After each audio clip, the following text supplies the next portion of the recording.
All right, so in class, we saw some experimental results that established that charge exists and that there are materials that are conductors and materials that are insulators, that charge can be transferred by rubbing, the triboelectric effect.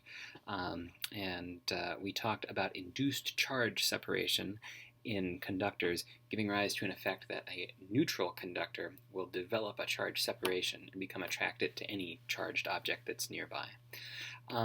Well, we've talked about opposites attract and like charges repel. Now let's talk about how much. Let's talk about the electric force law. Um, if Q is an amount of net charge on an object, and you have two objects with net charge that are separated by a distance r, then this is the law that describes the strength of the force, the electric force, between the two charges. This is actually just a law that describes the magnitude of the electric force, and I'm going to talk a little bit later, just very briefly, you already know it, about the direction of electric force. But the amount of electric force between two charges has a magnitude k times the magnitude of the first charge times the magnitude of the second charge times the square of the distance between them. K is a constant of nature. It's called the Coulomb constant. It's fairly easy to remember. It's 9 times 10 to the 9. And what units must K have? Well, you can examine the left and right hand sides of this equation to see that K has to have units of Newton meters squared per Coulomb squared in order to be able to multiply it by two amounts of charge in coulombs and divide it by a distance squared and end up with units of force, units of newtons. There's another way to write this same equation, and it's basically just a different way of framing what the constant is. Rather than using K, Coulomb's constant, 9 times 10 to the ninth, we will often do business with a different constant of nature called epsilon naught. Epsilon naught has the value of 8.85 times 10 to the minus 12 Coulomb squared per Newton meter squared. Epsilon naught, which will become our friend more in later units than in this unit, is known as the permittivity of free space. So this is another way of expressing Coulomb's constant. K is 1 over 4 pi epsilon naught. Coulomb's law, this law gives the magnitude of the electric force. How do I know if this is if this red is positive charge and this blue is negative charge? How do I know the direction of the charge, the direction of the electric force on red? Well, it's that opposites attract, so the direction of the force on red is to the right. You get the direction of the electric force from the fact that opposite charges attract and likes repel.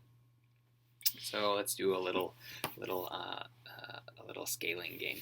If you have two charges that are initially separated by some distance and initially have some amount of electric force between them, then what is the new amount of electric force when you double the amount of separation?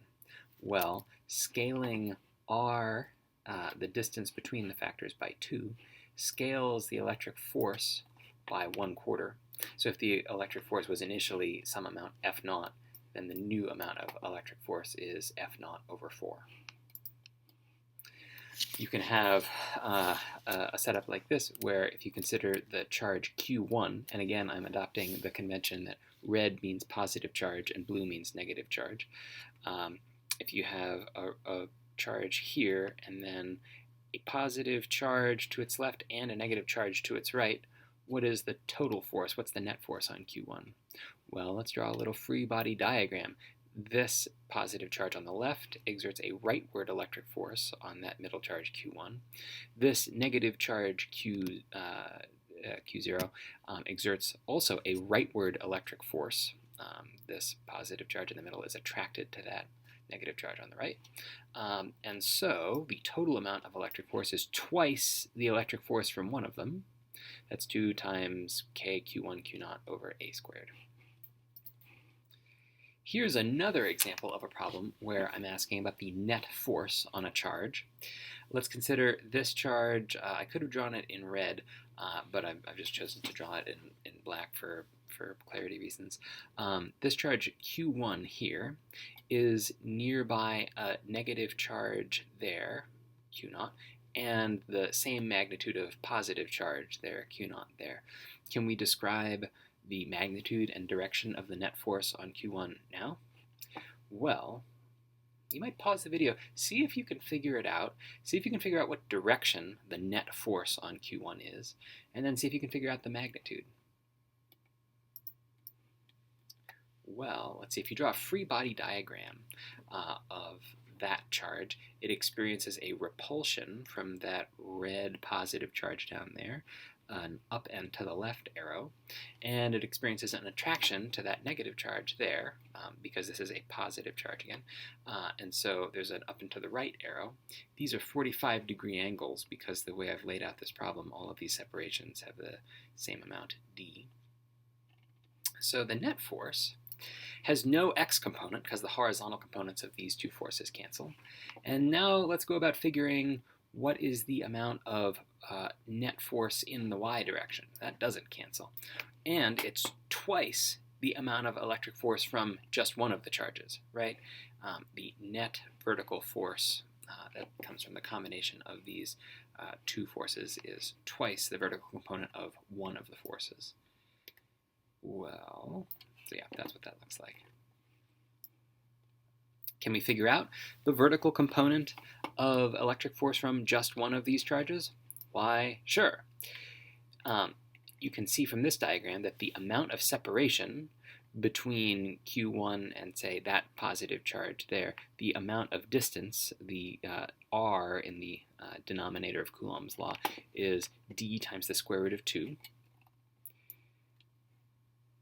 And so now the magnitude of one of the electric forces, the magnitude of, say, the electric force exerted by that positive Q0 on that positive Q1, the magnitude is equal to K times Q1 times Q0 divided by r squared, where r is this distance, which we just said was d root 2.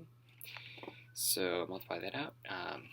You get Coulomb's constant over 2 times the product of the charges times the square of the given distance d. Now let's find the vertical component of this force, because this is the whole magnitude of electric force. If that's the whole magnitude of electric force, its vertical component is the whole magnitude of force times the cosine of theta, where theta is 45 degrees again, because all of these are equilateral right triangles.